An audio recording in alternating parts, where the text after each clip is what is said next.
Good evening and welcome to Tucker Carlson tonight. Journalists weren't able to keep Trump out of the White House, but now they'd like to keep some of his representatives out of the press. In a recent podcast, NYU journalism professor Jay Rosen said that reporters ought to stop interviewing Kellyanne Conway on the grounds that she lies too much and actively lowers political understanding for viewers. John Halterwanger, who's senior politics writer for Elite Daily, defended the idea of banning Conway, writing this on Twitter: "I agree 100%. Until they stop lying, shun them." He joins us now. John, thanks a lot for coming on. For having me, Tucker. So I feel for you in some sense. I interview people I disagree with all the time. I'm doing it right now.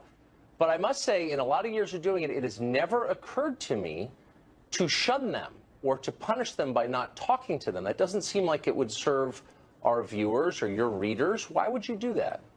Well, first of all, let me just say that my opinion does not represent the official position of my company. This is my personal opinion. But I think... You've been talking to lawyers. I love that. I think when we're talking about having constructive political discourse and disagreeing with somebody, there needs to be a basic agreement on the facts. And she is spreading blatant lies. She's spreading what she called alternative facts. So how can we actually have a conversation and disagree in a healthy way if we're not going to agree on the basic facts, like the sky is blue, for example?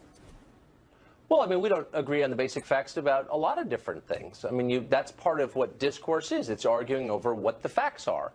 And of course, you're not going to reach a place of agreement if you don't talk at all. And that's what you're suggesting. No talking, shunning, as you put it, which seems to me like a religious concept, not really a journalism idea. Well, this administration is obviously desperate for attention, given they spent the entire weekend focusing on the petty issue of inauguration attendance. And I think they dominate headlines by continuing this charade of spreading alternative facts.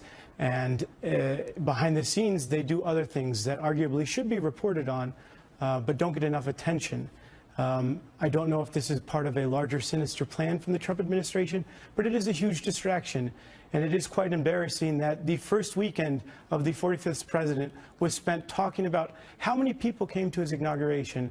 Yeah. And his press secretary came out, and his first appearance behind the podium, he lied to the American people about a very petty issue. He lied about the number of people that attended. He lied about the number of people that watched. And in his first official press conference, continued that lie. And meanwhile, we have Kellyanne Conway saying that, oh, those are just alternative facts. And on top of that, we have Donald Trump saying that millions of illegals voted, and that's why he lost the popular vote. And in the process, he is undermining the democratic process in America, and he is making it less likely for people to vote in the future. Because the problem in America is not mass voter fraud. May I just stop there? You're throwing out a lot of different stuff, a lot of different strands here coming at me, and some of which I agree with. I think a lot of these things are frivolous issues, and it's probably a lot of people's fault we're talking about them in the first couple of days, and the Trump people for sure are part of that. But I want to get back to why we're talking, which is your suggestion that Kellyanne Conway is somehow so uniquely reprehensible and immoral that we should, and I'm quoting you now, shun her. Again, how does it serve your readers, even though you're not officially speaking for whatever publication you write for, how does it serve them if you don't even talk to them? I'm not sure if I ever called her uniquely reprehensible or immoral, but... Well, then why would you shun her? I'm still, this is a sincere question. Like, I get why you disagree, that's fine. Sure. But why are you saying they're just beyond the pale? We're not going to talk to them. Isn't our job as journalists to talk to people, even if we disagree? I think there's a case to be made for that. Obviously, we need to, the other case to be made for that is journalists need to do a better job of holding her accountable. But when they insist on spreading blatant falsities, it's hard to hold them accountable. When you say, no, that's not true, and they're just going to say, no, that's just an alternative fact, it's a little hard to do your job. Okay. And we're not on an even keel here. So the conversation... so I guess a couple of things come to mind.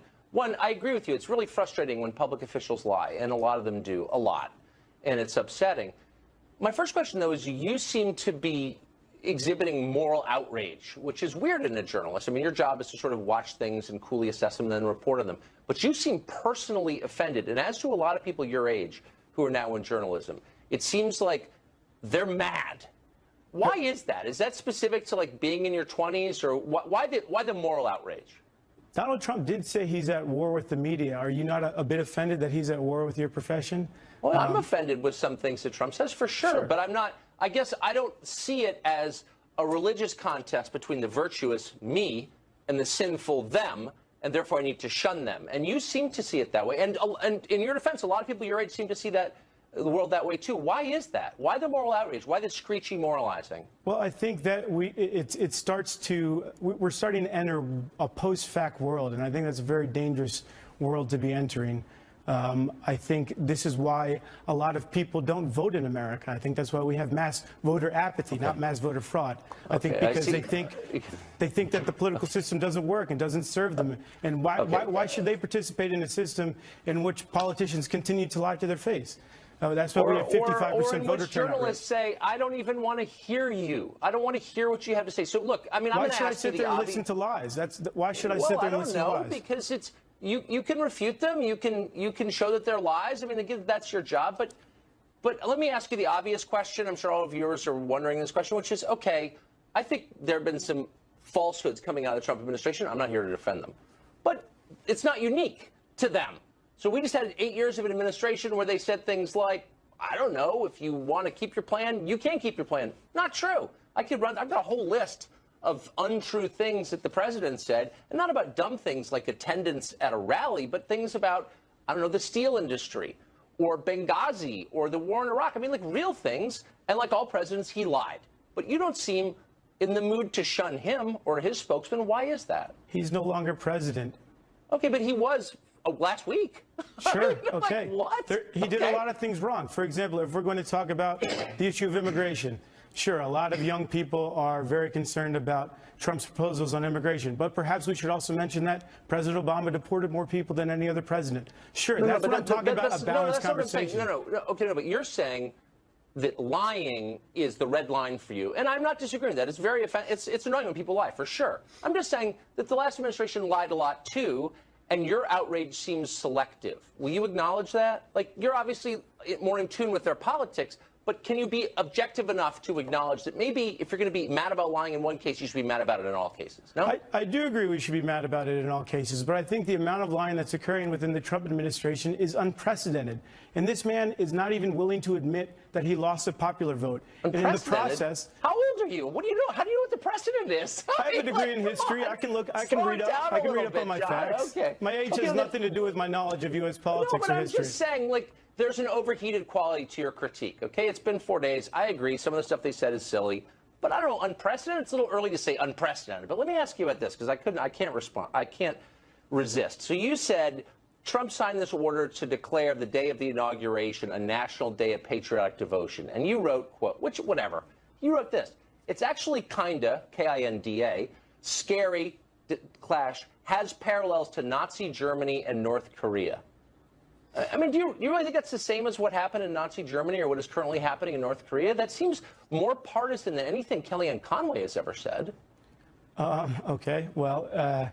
I mean, explain that. What does that mean? You made the claim. What does you mean by that? In a lot of North Korean propaganda and in the rhetoric of the last three leaders, patriotic devotion is a phrase that is routinely used in a sense that you will be punished if you do not. Yes, it is. Do you read Korean? Do I read Korean? No, I don't read Korean. Oh, okay. But you think that phrase is used routinely in North Korean propaganda? Yes. Okay. There's a Guardian article that came out today about it, if you'd like to Google it. Okay.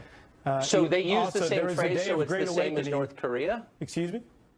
They use the same phrase, so it's the same as North Korea? I mean, do you have evidence? It's not the same as North Korea, but there are parallels, and there are clear parallels. Okay. In the nationalistic rhetoric of the Trump administration. And, well, it's no coincidence that the North Korean regime and the North Korean state paper, they endorsed Donald Trump. I'm beginning to see how it all ties together. Okay. They use the same word, of course, one in English, one in Korean, but somehow they're one and the same. All right. I'm not going to shun you, though I disagree with you, John. Thanks a lot for coming on. Thanks for having me. These backwards men, I'm like ripped on. Back at it like an automatic. Sip cheap liquor till I'm leaning backwards. Young English, write the chapters. Black Paisley, yes we go hard. I said we go hard. I said we go hard. I said we go hard. I said we go hard. You said we go hard. I said we go hard.